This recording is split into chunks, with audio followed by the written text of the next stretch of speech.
Duk da munanan hare-haren da 'yan bindiga ke kaiwa, an sake zama da 'yan ta'addan domin a yi sulhu da su a yankin jihar Katsina. A jihar Katsina dai ana ci gaba da sulhu da 'yan bindiga yayin da suke fama da munanan hare-hare, matakin da wasu yankuna ke maraba da shi kenan domin zubar da jinin da ake ya wuce shurin makaɗi.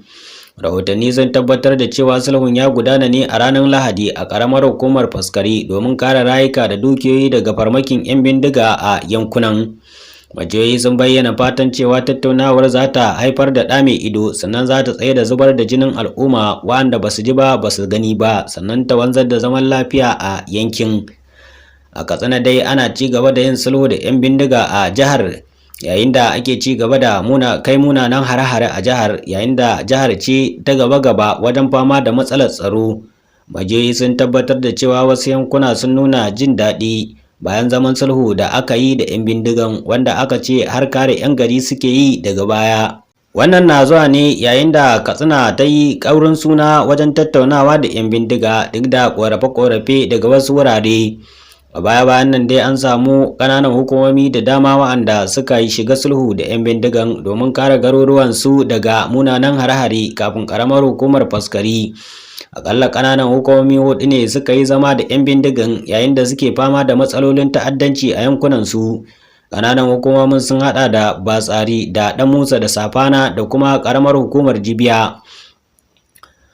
Yankuna da dama dai sun nuna gamsuwa game da sulhu, inda wasu ke cewa suna ganin alfanun hakan ba tare da wata matsala da 'yan ta'addan suke kawowa daga baya ba. Majiyoyi da suka ce a ranar Lahadi an yi zaman sulhu ne a ƙaramar hukumar Faskari da ke jihar Katsina a arewa maso yammacin Najeriya. An yi hakan ne musamman domin samun zaman lafiya da 'yan bindigan da ke kai munanan hare-hare wanda ke jawo asarar rayuka da dukiyoyi.